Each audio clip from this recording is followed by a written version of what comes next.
Another cup of Maxwell House coffee, George? Sure. Pour me a cup, Gracie. You know, Maxwell House is always good to the last drop. And that drop's good, too. Yes, it's Maxwell House Coffee Time, starring George Burns and Gracie Allen.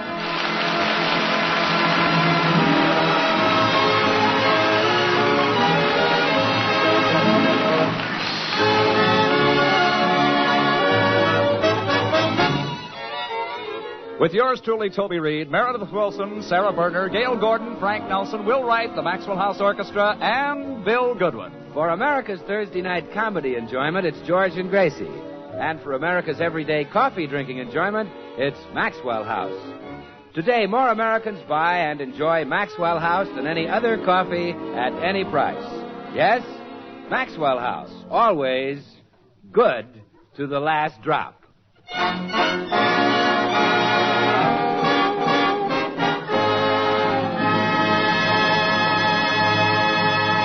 As we look into the Burns home today, we find George and Gracie discussing a topic that is much too familiar to all of us, the high cost of living. Oh, you'll be proud of me, George. I'm fighting the high cost of living tooth and nail. Well, that's swell.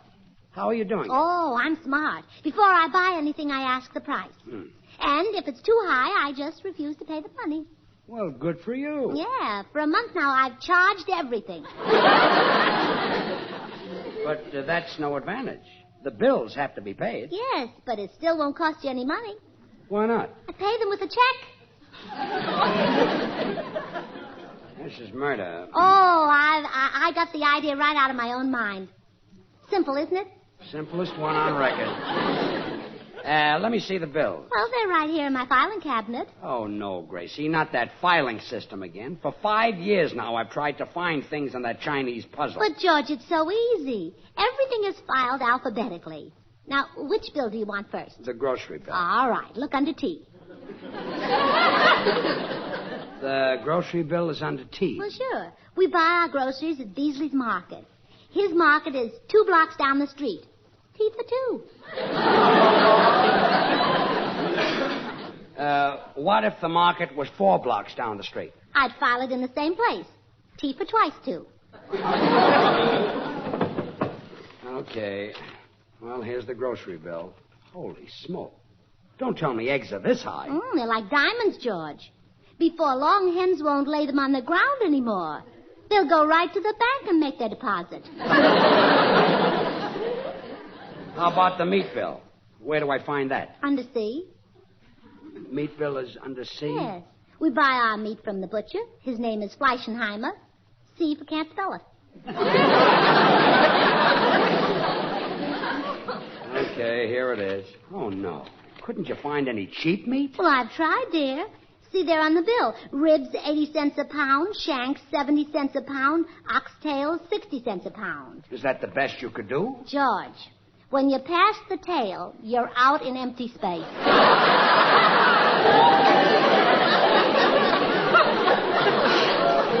Gracie, you're just using the high cost of living for an excuse. Things can't be this high. But they are, dear. I don't believe it. This morning, I'll do the shopping.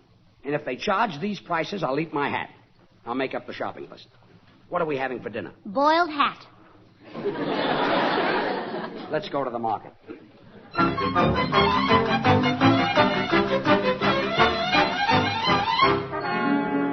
Here's your hamburger, Mrs. Fowler. That'll be $7.80. Would you like that delivered? No, thanks. I'll just put it in my purse. All again. Can I wait on you, sir? Yes, I'd like 3 pounds of sirloin steak. 3 pounds of sirloin steak. Yes. Tell me, are you a veteran? No, why? Well, I thought you could finance it on a GI loan. Now, look here. How about a nice soup bone of steer beef? You can swing that on our 30-day credit plan. No, don't buy that, George. He's been selling me meat from that same steer for 2 years now. I even know the steer's name. Charles. Charles? Yes. Every time I ask for a roast, he says, I'll give you a piece of chuck. Well, he's not giving me a piece of anything. We'll do without meat. Come on.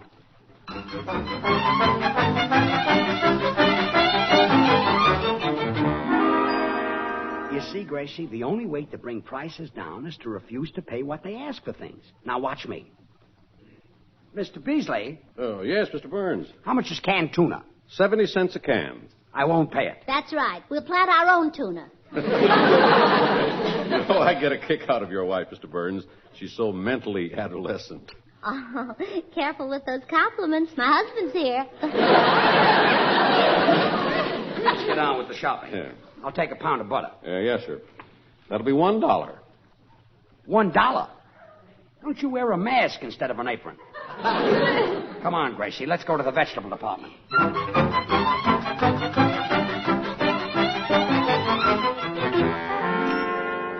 Oh, cashier, how much is the sack of corn? How many ears have you got?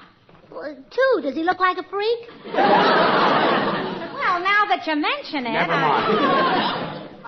I have 4 ears of corn. Well, that'll be 10 cents each. Okay. Oh, wait a minute, George. You don't like corn without butter. Yeah, that's right. Better go back and buy a pound. You wait here. I changed my mind. I'll take a pound of that butter. Yes, sir. That'll be $1.10. $1.10? A minute ago, it was $1. Yes, there seems to be a gradual rise in prices. I'll eat my corn without butter. Okay, miss. I'll take those 4 ears of corn. Yes, sir. That'll be 15 cents each.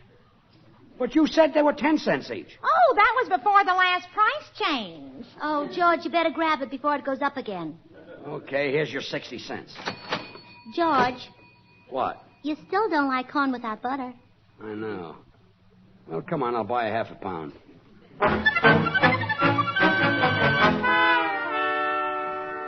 Yeah, that's what I said, a half a pound of butter. How much is it now, $1.25? No, 90 cents. Well, you see, Gracie, I forced the price down. That's 90 cents a half pound. Well, charge it, Mr. Beasley. And would you please help me carry something out to the car? The butter? No, my husband, he just fainted. In order to get his mind off the high cost of living, at least temporarily, Gracie coaxed George to the local movie to see a matinee of Life with Father. We find them now just leaving the theater. Oh, wasn't that a wonderful picture, George? William Powell reminded me so much of my father. Your father must be quite a man. He is. Proud, genteel, dignified, aristocratic. And the best delivery man at the fertilizer factory. Father's a big man. Right on top of the heap. Yeah? So many things in Life with Father reminded me of my own family. The oldest boy going off to Yale and the youngest... Don't tell me anyone in your family went to Yale. My brother Willie. And was Harvard jealous. Harvard wanted one? Oh, yes, but Yale wouldn't let him go. They said Harvard would just have to go on studying the theory of evolution from pictures. Gracie, I don't want to hear any more about your family. You're still worried about the high cost of living, aren't you? Yeah, I guess I am. You poor darling. If I could only make some money to help you. George, I've got an idea. What is it? I'll write a play about my family. It'll cost you about $5,000 to put it on, and it'll make millions. No, Gracie. But family plays are all the rage now. I Remember Mama, Life with Father, Mother Wore Tights. Gracie, no. Well, look, I can make mine a combination. I'll call it I Remember Mama's Life with Father in Tights. No. And I'll get William Powell to play Father. And you can be one of his sons. Gracie, the idea is ridiculous. Oh, yeah, you're right. You play the father and he'll be the son. Forget the play. Every time you get one of those ideas, I get in trouble. But I want to keep you from worrying about money. You're heading for a nervous breakdown, and I want to help you. This will do it. Now, Gracie, I'm going to NBC, and remember, you're not going to do a play about your family. Yes, dear. Or any other play. Yes, dear. Absolutely no play. No play. No play.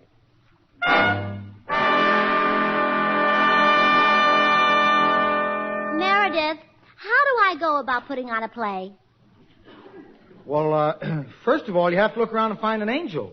In Hollywood? Well, any place, just so he's wealthy. Now, Tommy Manville has been an angel several times. Well, he keeps slipping back, though, doesn't he? Gracie, the term angel is applied to a man who finances a play. Oh, well, how about you financing my play, Meredith? Oh, I'd like to, but all my money's tied up. It is? Yes, I tied it up in my handkerchief, and I can't get the knot loose. But I could offer my services as an actor. Oh, have you had any stage experience? I was always prominent in the Mason City, Iowa Festival of Corn. I once portrayed a bloodhound in Uncle Tom's Cabin. I bounded across the stage, sniffing with my nose to the ground. But apparently the critic thought I had my nose in the air. Oh, really? Yes, he said I smelled to high heaven. Well, Meredith, I think you're just right for my play. I am? Yeah, but first I've got to find a backer. Don't you know any rich man? Well, now, let me see. I read in the morning paper that Mr. Judson, the Texas oil millionaire, is in town. He's staying at the Plaza Hotel. Oh, he sounds like just the man. I'm sure I can get $5,000 from him. Why are you putting on a play, Well, Gracie? to help George meet expenses. Oh. The high cost of living has got him so worried, and I'm afraid he'll have a nervous collapse. Oh, you're a true blue helpmate, Gracie. George is a lucky man. I hope when Bill Goodwin and I get married, we'll do as well. Yes. Oh, I'm sure you and Bill will be very happy together. So, goodbye, Meredith. Goodbye.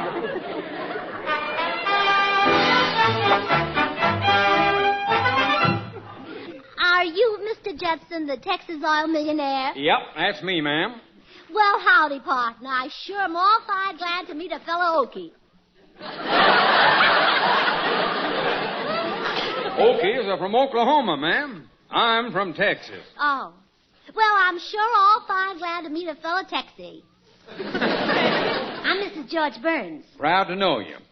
What part of Texas you hail from? San Francisco. San Francisco's in California. Oh, gosh, ain't Texas took that in yet? Yeah, I like your spirit, ma'am. You talk like a real Texan. Mighty glad you fell for it. I mean, think. Yeah, I might have known a pretty little trick like you would be from Texas. Now, that's a healthy streak. Now, look at me.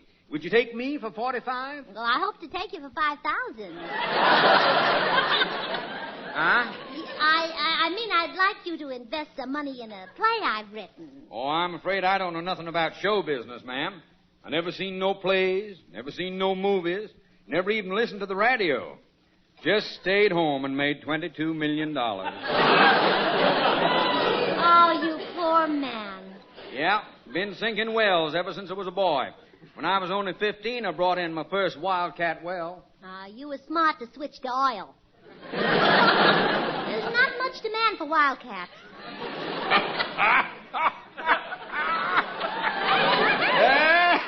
I like your sense of humor, ma'am.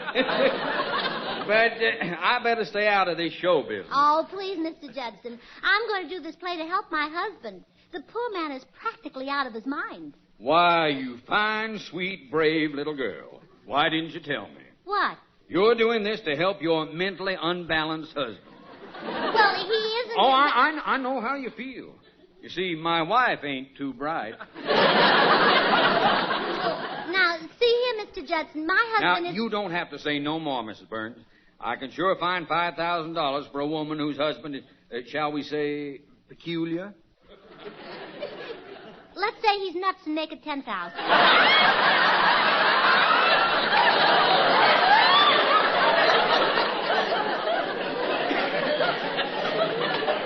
That's the deal. I'll draw up a contract and then I'll telephone you. Oh, thank you. Not at all. By the way, where's your husband? Well, he's at NBC. NBC? Is that a mental institution? Well, yes. Yeah, that's what it is. NBC, the National Booby Coop. Or,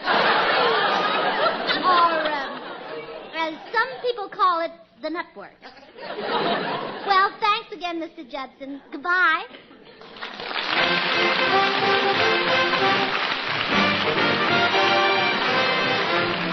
Here's Meredith Wilson and the orchestra.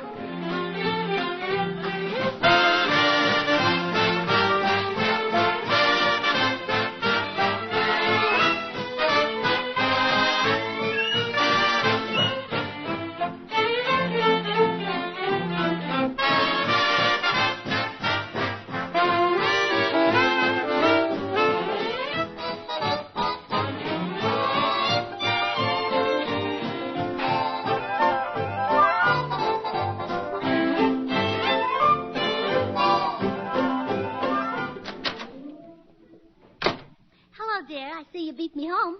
Yeah. Just had a phone call, Gracie. Oh? A man wanted to speak to you. Oh? Said he was Mr. Judson, an oil millionaire. Uh-oh. Said you'd been to see him. What for? Well, the car needed a quart of oil. Gracie, he mentioned $10,000. Yeah, that's why I didn't buy the quart of oil. I thought it was a little high. Gracie, why did you go to see Mr. Judson? Well, all right, George, I'll tell you. Good. And don't give me another wild story. I want the truth. Well, Mr. Judson thinks you're the world's greatest singer, and he'll give you $10,000 a week to advertise his oil company. Gee, for a minute I thought you were coming up with a wild story. From time to time in every climb, blessings come from above. Do you think my voice will sell gasoline? Oh, yes, darling. Everyone who hears you sing will take gas.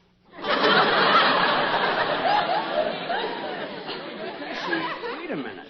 I've got a sponsor, Maxwell House Coffee. Oh, well, they won't conflict. Mr. Judson will sponsor you as a singer, and Maxwell House will sponsor you as whatever you do on their program. Well, I don't know. Come in. Hi, Burnses. Hello, Bill. Bill, do you think the Maxwell House people would object if I did a singing program? Oh, you bet they would. Then I better turn down the oil show. What's for another product? Well, go right ahead.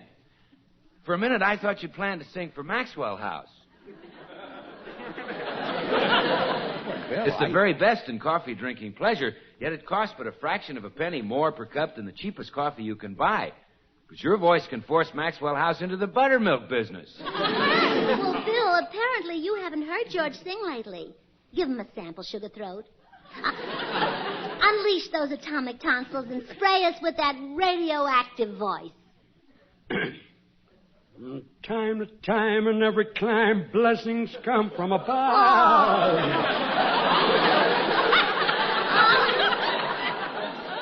When you listen to that man, it's hard to believe he's human. Ain't easy when you look at him, either. I mean, he doesn't sound like a man. When he sings, it's more like you've just heard a big bird. If he sings again, you'll hear the biggest bird. Never mind, critic. Just wait till I get my own program for Judson's Oil. Yes. Now, George, you run, hop in the bathtub, and vocalize. I want to talk to Bill. Okay. To summer name, I love the Spain. I love there's a lucky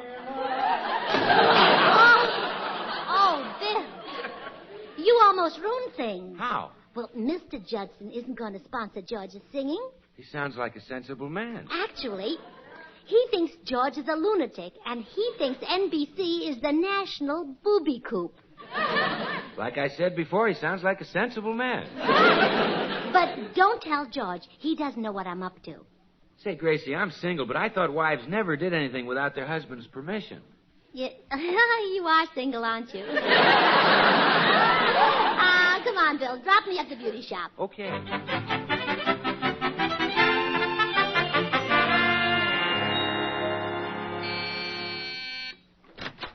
Yes? Howdy. I'm Mr. Judson. I've come to have Mrs. Burns sign this contract. Oh, well, I'm the one you want to see. I'm Mr. Burns.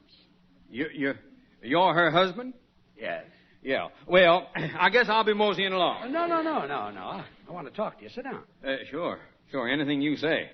I thought they kept you at NBC. Yeah, well, they do most of the time. But now and then I sneak away. Ain't it a hard place to get in and out of? No. I can get you in if you want me to. No, I ain't ready for that yet. Don't NBC have any guards? Yeah. But in Hollywood, it's hard to tell who belongs in there and who doesn't.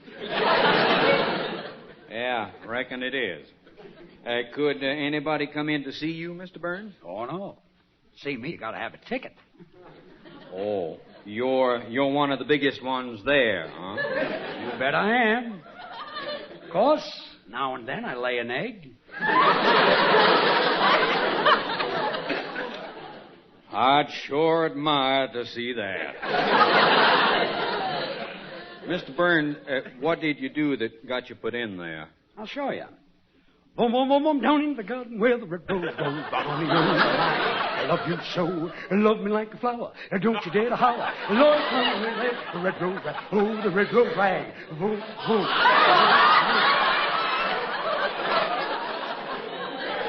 That's what did it. And well it might.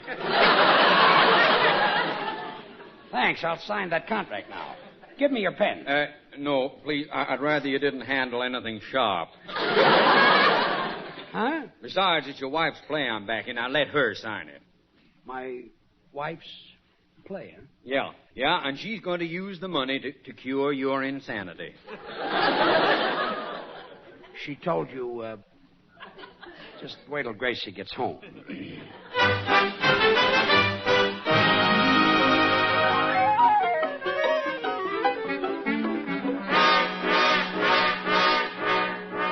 Trying to put on a play after I told you not to.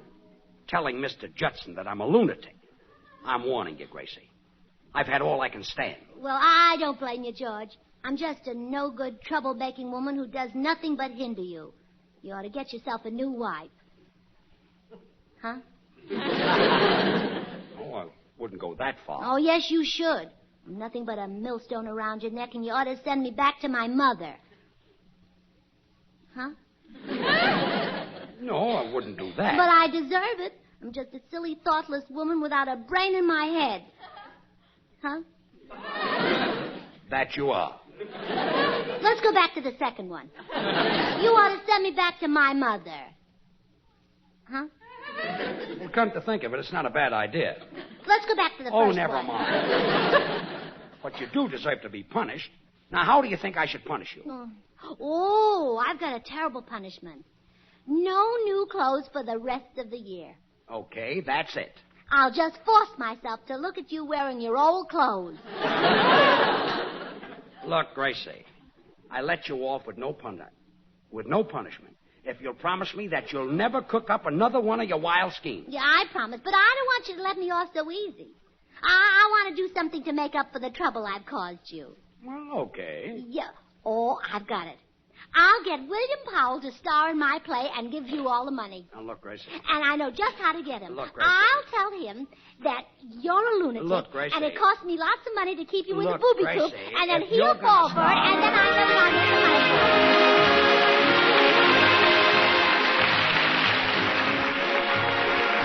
Be sure to listen next week when Gracie will present William Powell in her drama of family life. I remember Mama's life with Father in tights. George, I just called William Powell and told him he was going to be in my play. What'd he say? Oh, Gad! Join us again Thursday when we'll all be back. George Burns, Gracie Allen, Bill Goodwin, Meredith Wilson, and the Maxwell House Orchestra, and yours truly, Toby Reed. The George Burns and Gracie Allen Show is written by Keith Fowler and Paul Henning. Until next Thursday, good night and good luck from the makers of Maxwell House, America's #1 preferred brand of coffee. Always good to the last drop. Good night, folks.